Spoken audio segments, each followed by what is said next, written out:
بسم اللہ الرحمن الرحیم۔ جیسا کہ پہلی قسط میں ہم نے دیکھا تھا کہ جو جمہوری نظام ہے اس کی ابتدا کیسے ہوئی، جمہوریت کا سفر کیسے اس کا آغاز ہوا، اور وہ یونان سے ہوتا ہوا پھر روما کی سلطنت تک وہ جمہوری نظام کیسے پہنچا، وہاں اس کی اشکال کیسے تھیں، اور وہاں کے نظام کے اندر کیا تمام عوام کو یہ حقوق حاصل تھے، مساوات کا اصول لاگو تھا یا نہیں تھا، جمہوریت کس شکل میں تھی، ان تمام چیزوں کا ہم جائزہ پہلے لے چکے ہیں۔ آج ہم دیکھیں گے کہ جو اسلام جب آیا تو اس وقت ظاہر ہے کہ روما اپنے عروج پر تھا، اور وہاں ظاہر ہے کہ شہنشاہیت تھی، جمہوریت کی وہ شکل نہیں رہی تھی جو کہ پہلے کبھی رائج تھی وہاں۔ تو اسلام کے آنے کے بعد جمہوری اقدار کو دنیا کے اندر فروغ پانے میں کس طرح سے مدد ملی۔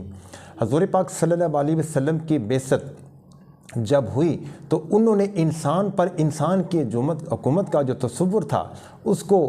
ساقط کر کے، اس کی نفی کر کے، تو ایک رب کی پیروی کرنے کی تلقین جو کی، اس میں توحید کا تصور جو پیش کیا، تو یہ بذات خود ایک جمہوری تصور تھا کہ رب کے نزدیک تمام عوام کے درمیان وہ یکسانیت ہے، اور وہ اللہ کی مخلوق ہیں، ایک جیسے پیدا کیے گئے ہیں، ان کے درمیان کوئی امتیازات کا رویہ اختیار نہیں کیا جا سکتا۔ تو نظریاتی طور پر یہ تصور بذات خود دیکھا جائے تو ایک جمہوری معاشرتی تصور ہمیں نظر آتا ہے۔ پھر اس کے بعد ہم دیکھتے ہیں کہ سیاسی نظام جو حضور پاک صلی اللہ علیہ وسلم نے قائم فرمایا مدینہ کی مملکت کو قائم کرنے کے بعد، اور حضور پاک صلی اللہ علیہ وسلم کے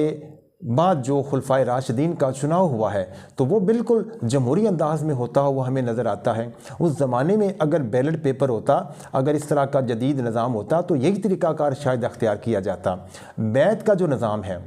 بیعت جو ہے وہ ظاہر ہے تمام خلفائے راشدین جو منتخب ہوئے ہیں وہ بیعت کے ذریعے سے منتخب ہوئے ہیں۔ بیعت کا تصور بنیادی طور پر کس بنیاد پر قائم ہے کہ لوگوں کی رائے جو ہے وہ ضروری ہے، تو لوگوں کی رائے کے بغیر کوئی شخص جو تھا وہ خلیفہ منتخب نہیں ہو سکتا تھا۔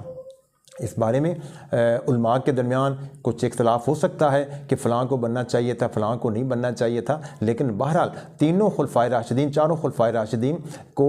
چناؤ کا جو طریقہ کار اختیار کیا گیا وہ بہرحال جمہوری تھا، اور بیعت کے ذریعے سے ہی اس کا چناؤ کیا گیا۔ مجلس شورا نے ان کو سجیسٹ کیا، پھر اس کے بعد عوام سے ان کی بیعت جو ہے وہ لی گئی، قبولیت عام ان کو بخشی گئی۔ بیعت کے بغیر کسی خلیفہ کے چناؤ کا اسلام کے اندر تصور وہ نہیں ہے، تو یہ ایک جمہوری تصور تھا۔ پھر ہم دیکھتے ہیں کہ تمام خلفائے راشدین کا جو ایکٹ تھا، جو عمل تھا، وہ انتہائی ڈیموکریٹک تھا کہ انہوں نے وہ قانون کے سامنے جواب دے تھے، وہ عوام کے سامنے جواب دے تھے، وہ رب کے سامنے بھی جواب دے تھے۔ تو یہ جمہوریت کا ایک انوکھا تصور تھا کہ جس میں وہ قانون کے تابع بھی تھے، وہ عوام کے سامنے بھی جواب دے تھے، اور رب کے سامنے بھی جواب دے تھے۔ کہ مال غنیمت میں دو چادریں حضرت عمر رضی اللہ تعالیٰ عنہ کہ جب وہ آپ خلیفہ تھے تو جمعہ کے نماز کے وقت آپ نے جو خطبہ دے رہے تھے تو آپ نے 2 چادریں پہنی ہوئی تھیں، تو ایک شخص اٹھا، اس نے جواب طلب کیا آپ سے کہ جناب آپ نے مال غنیمت میں تو سب کے حصے میں ایک چادر آئی تھی، آپ نے 2 چادریں پہنی ہوئی ہیں، تو آپ کو جواب دینا پڑا۔ یہ آپ کا ایک خلیفہ ہونے کی حیثیت سے ایک احتساب تھا۔ تو وہ باقاعدہ یہ اسلام کے اندر گویا احتساب کا تصور بھی موجود ہے کہ بے شک خلیفہ ہو وہ قانون کے تابع ہے اور عوام کے سامنے بھی جواب دہ ہے۔ اب قانون کے تابع ہونے کے ناطے سے اس سے بڑی اور مثال کیا ہو سکتی ہے کہ حضرت علی کرم اللہ وجہہ خلیفہ تھے، آپ کی ذرہ چوری ہو جاتی ہے، ایک یہودی نے چوری کی اور پتہ تھا کہ اس کے پاس ہے، اور وہ کنفرم تھے کہ اس کے پاس ہے اور وہ چوری اس نے کی ہے، لیکن بجائے اس کے کہ آج کی طرح وہ جناب اس کو پکڑ کر زور زبردستی کر کے وہ ذرہ اپنی برآمد کروا لیتے اور اپنا وہ لے لیتے واپس، یہ نہیں کیا۔ آپ نے اپنا مقدمہ قاضی القضاء کے پاس پیش کیا۔ جب آپ گئے تو 2 باتیں ہوئیں، ایک تو یہ کہ قاضی القضاء احتراماً آپ کے سامنے، چونکہ آپ امیر المومنین بھی تھے اور حضرت علی کا ایک مقام تھا، تو ظاہر ہے کہ وہ احتراماً کھڑے ہو گئے۔ تو جب وہ کھڑے ہوئے تو آپ نے کہا نہیں، اس وقت میں ایک مدعی کی حیثیت سے آپ کی عدالت میں آیا ہوں، لہذا آپ کے اوپر میرا احترام واجب نہیں ہے۔ ایک تو یہ گویا عدالت کا ایک جو ڈیکورم ہے وہ مقرر کر دیا آپ نے کہ قاضی القضاء کی اپنی ایک حیثیت ہے، خواہ اس کے سامنے خلیفہ اور امیر اور صدر مملکت یا وزیر اعظم ہی کیوں نہ کھڑا ہو۔ سب اس کے تابع ہیں اور اس کے سامنے وہ جواب دہ ہیں۔ دوسرا یہ ہوا کہ جب آپ کا مقدمہ آپ نے پیش کیا تو قاضی القضاء نے کہا کہ آپ اپنے حق میں کوئی گواہی لائیں۔ آپ نے اپنے حق میں اپنے بیٹے اور غلام کی جو تھا اس کی گواہی پیش کی، تو پھر مقدمہ تکنیکی بنیادوں پر آپ کے خلاف ہو گیا کہ بیٹے کی گواہی باپ کے حق میں اور غلام کی گواہی اپنے آقا کے حق میں یہ شرعی طور پر قابل قبول نہیں ہے، تو آپ کے خلاف فیصلہ ہوا، حالانکہ زرہ آپ کی تھی۔ تو جب وہ باہر نکلے تو ظاہر ہے کہ جو روایتوں میں آتا ہے کہ یہودی جو تھا وہ پاؤں میں پڑ گیا کہ اتنا اعلیٰ نظام کہ جس کے اندر اس طرح سے انصاف کی فراہمی کی جاتی ہو اور فیصلے کیے جاتے ہوں، تو یہ جمہوریت ہے۔ یہ وہ جمہوریت تھی جو اس وقت اسلامی ایک روپ میں وہ سامنے آئی تھی کہ جس میں خلیفہ عوام کے سامنے جواب دہ ہے۔ خلیفہ کا معیار زندگی عوامی معیار زندگی سے بلند نہیں تھا، وہ شہنشاہ کی طرح نہیں رہتا تھا، وہ عوام کے خادم کی طرح رہتا تھا، اور عوام کے خادم کی طرح اور عوام کے اندر رہنے پر وہ مجبور تھا۔ اور اگر یہ عوام کے خادم کی طرح وہ خلفائے راشدین نہ رہتے ہوتے تو آپ دیکھیں نہ حضرت عثمان شہید ہوتے، نہ حضرت علی شہید ہوتے، تو یہ شہادتیں جو تھیں وہ عوام کے اندر رہنے کی وجہ سے ان کی شہادتیں ہوئی ہیں۔ اور تو حضرت عمر رضی اللہ تعالیٰ عنہ کے ساتھ بھی ایسا ہوا، تو گویا کہ ان کی شہادتیں جو تھیں وہ عوامیت کی وجہ سے ہوئی ہیں کہ مساجد کے اندر آتے جاتے لوگ ملتے تھے، اپنے سوالات کرتے تھے، اپنے معاملات رکھتے تھے اور ان تک اپروچ کرنا آسان تھا۔ تو یہ جمہوریت کی ایک اعلیٰ ترین شکل ہمیں اسلام کے روح سے ہمیں نظر آتی ہے۔ اور پھر جو سب سے بڑی برائی سلطنت روما اور یونان کی جمہوریتوں کے اندر نظر آتی تھی کہ خواتین کو حقوق حاصل نہیں تھے اور غلاموں کو حقوق حاصل نہیں تھے، تو اسلام نے بے شک یکدم اس ادارے کو ختم نہیں کیا،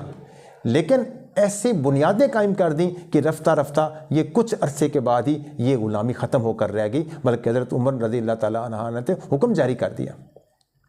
تو گویا کہ غلاموں کے ساتھ وہی سلوک، حضرت بلال غلام تھے لیکن ان کا مقام کتنا بلند تھا، تو آپ نے مشاورت کرتے ہوئے نظام مملکت کو چلاتے ہوئے یہ نہیں دیکھا کہ آپ کے ساتھ غلام ہے یا آزاد ہے، آپ نے